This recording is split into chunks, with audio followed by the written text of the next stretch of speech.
masih bersama saya dalam acara Sehat Negeriku. Alhamdulillah. Iya, sebelum kita membahas tentang apakah minus, plus, kemudian silinder itu adalah keturunan. Lalu yang kedua, apakah orang yang memiliki minus tinggi atau berkacamata tebal itu tidak bisa melahirkan normal? Maka kita akan membahas beberapa hal, mitos atau fakta. Yang pertama adalah, apakah makan wortel bisa menyembuhkan rabun? Kita ke Dokter Mia. Dokter, saya tuh sering loh disuruh makan wortel sama umi saya itu katanya biar matanya sembuh. Nah ini mitos atau fakta dokter kalau makan wortel itu bisa menyembuhkan rabun, begitu? Oke. Sebenarnya kalau rabun sendiri tadi hanya bisa disembuhkan oleh operasi sebenarnya ya. Cuman memang kandungan yang ada di wortel itu kan dia banyak mengandung vitamin A. Di mana vitamin A itu juga sangat bagus untuk menutrisi mata. Sehingga bukan untuk menyembuhkan minusnya, tetapi dengan nutrisi mata yang baik diharapkan untuk minusnya tidak nambah secara progresif. Begitu. Ya berarti itu adalah mitos supaya kita suka makan sayur. Begitu, kalau anak-anak kan susah sekali makan susah. sayurnya dokter ya. Gitu. Yang kedua dokter, di masa pandemi ini tidak melulu menjadi impact atau imbas negatif untuk masyarakat dokter, ada pula imbas positif dokter. Contohnya untuk pedagang kacamata. Nah, lagi booming pedagang kacamata ini menjual kacamata anti radiasi. Nah, katanya dengan varian harga yang luar biasa dokter, mulai dari yang 20.000 sampai dengan yang ratusan ribu dokter.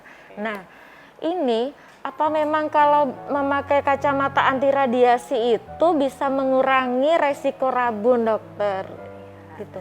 Oke, memang akhir-akhir ini banyak ya yang ingin kacamata anti radiasi di online apalagi Iya, kan dengan betul. iklan yang sebegitu menarik. Padahal belum ada penelitian yang pasti untuk efektivitas dari kacamata anti radiasi ini sendiri. Begitu. Nah ya. Dan jangan kalau belum ada penelitiannya sih jangan terus merasa aman ya. Terus kalau udah pakai boleh nih berjam-jam. Iya betul begitu. Bingung juga sih saya kadang dokter ya dengan kacamata anti radiasi itu, karena saya coba itu kayaknya tidak secara signifikan memberikan pengaruh. Iya betul. Efek yang bagus. Nah, siapa yang sudah membelikan putra-putrinya kacamata anti radiasi, berarti tetap ya pemirsa tidak boleh berlama-lama di depan gadget. Ingat 20 tips dari dokter Mia tadi.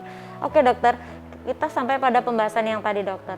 Apa benar dokter memang minus itu atau rabun itu adalah keturunan dokter? Jadi kalau orang tuanya kacamatanya tebal, anak-anaknya identik akan tebal juga kacamatanya dokter.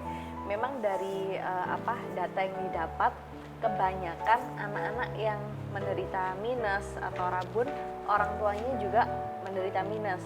Tapi dia tidak terus selalu dia pasti kalau orang tuanya minus, anaknya pasti minus, tidak. Tapi memang ada salah satu faktor, yaitu faktor genetik.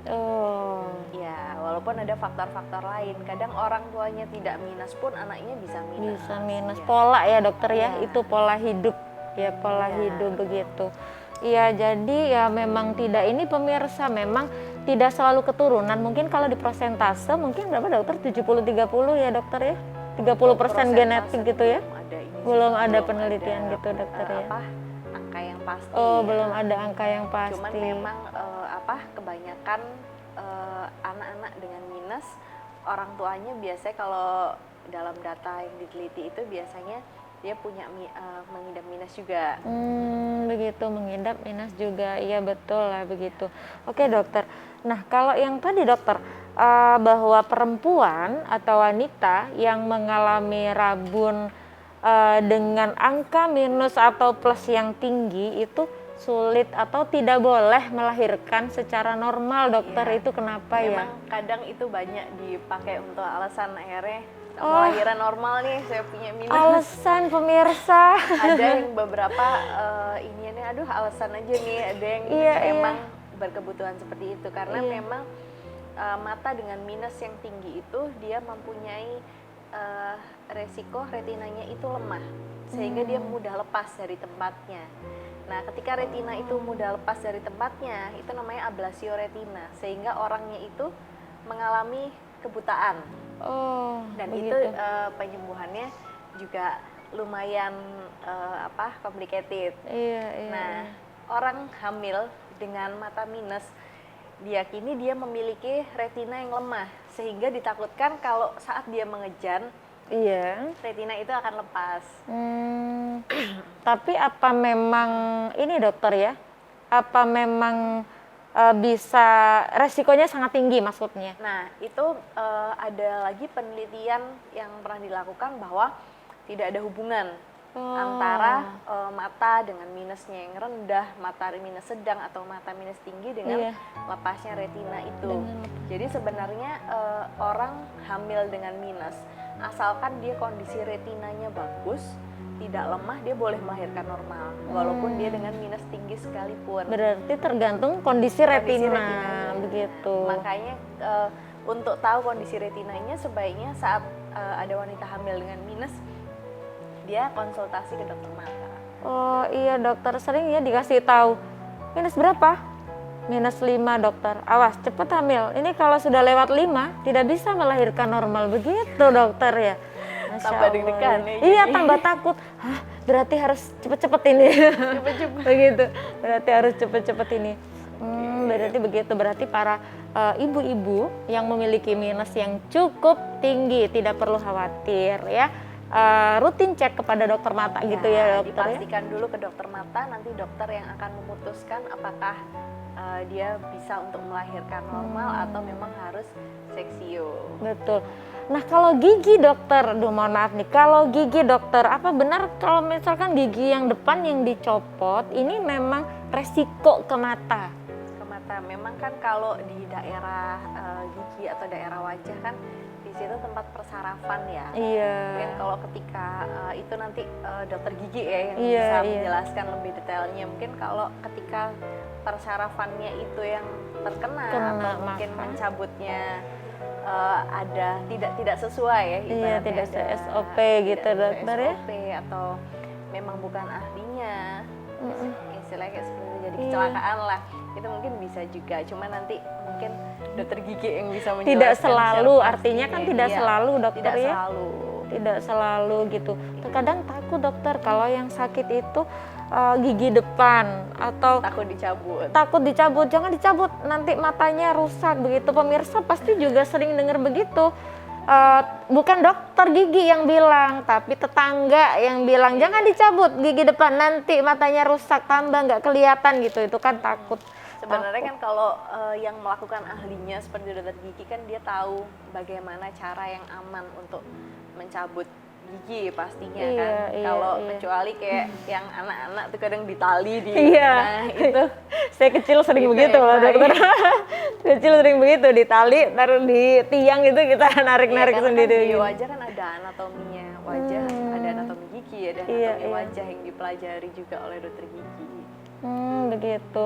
Nah, ngomong-ngomong nih dokter, dari semua penjelasan ini bagaimana sih tips kita, tips yang mudah untuk dilakukan oleh masyarakat untuk merawat mata dokter? Oke, yang pertama pastinya kalau kita untuk menjaga mata supaya tetap sehat, yang pasti untuk gadget agak dikurangin. Terus kita harus membaca di ruangan yang terang, yang cahayanya cukup. Kalau memang terpaksa harus pakai gadget dalam jangka waktu lama, mungkin cahayanya agak diredupkan ya. Kadang kita kan pakai handphone atau pakai laptop di ruangan yang gelap, cahayanya mengikuti diredupkan. Oh begitu. Terus juga kita konsumsi makanan-makanan yang bagus untuk mata seperti wortel, terus daging, kacang-kacangan, itu bagus untuk kesehatan mata. Terus kalau kita lagi di luar, kita usahakan pakai kacamata yang anti UV, kan UV juga radiasi ya. Begitu, UV juga radiasi. Iya, pakai kacamata hitam yang ada UV filternya. Iya betul. Itu. Saya kira itu kacamata cuma buat ke pantai aja dokter, enggak ya? Sebenarnya ada fungsi kesehatannya Ada sih. fungsi kesehatannya. Cuman Oh, memang gitu. cantik kalau buat foto-foto. Nah, itu boleh dokter kita itu ya. Iya. Suka Wanita-wanita foto-foto. suka selfie. Baiklah pemirsa, sudah beberapa tips yang diberikan oleh Dokter Mia bahwa merawat mata itu bisa kita lakukan secara sederhana. Yang pasti menjaga pola hidup sehat dengan mengkonsumsi makanan yang sehat dan mengandung vitamin A yang banyak, kemudian mengurangi penggunaan gadget, atau jika memang penggunaan itu tidak bisa dikurangi, maka aturlah cahaya supaya cahaya itu tidak terlalu berpengaruh atau tidak terlalu sakit kepada mata kita, sehingga mata kita bisa tetap sehat. Jangan membaca di tempat yang redup, begitu. Nah, tips-tips itu pastikan dilakukan oleh pemirsa di rumah, diterapkan kepada kita dan kepada putra-putri kita, karena di masa pandemi ini penggunaan laptop dan gadget itu sudah menjadi kebutuhan primer atau kebutuhan utama supaya pekerjaan dan pendidikan tetap berjalan. Tetap semangat dan jaga kesehatan pemirsa. Sampai bertemu lagi dengan acara kita dalam Sehatku Negeriku, dalam Sehat Negeriku. Tentu saja bersama saya Unun Zumairah Asrhimsyah, dan kali ini mungkin kita cukupkan. Saya Unun Zumairah Asrhimsyah dan Dr. Husna Helmia mengucapkan terima kasih sebanyak-banyaknya. Semoga bermanfaat ya dokter, apa yang dokter berikan untuk masyarakat, dan kita akhiri. Wassalamualaikum warahmatullahi wabarakatuh.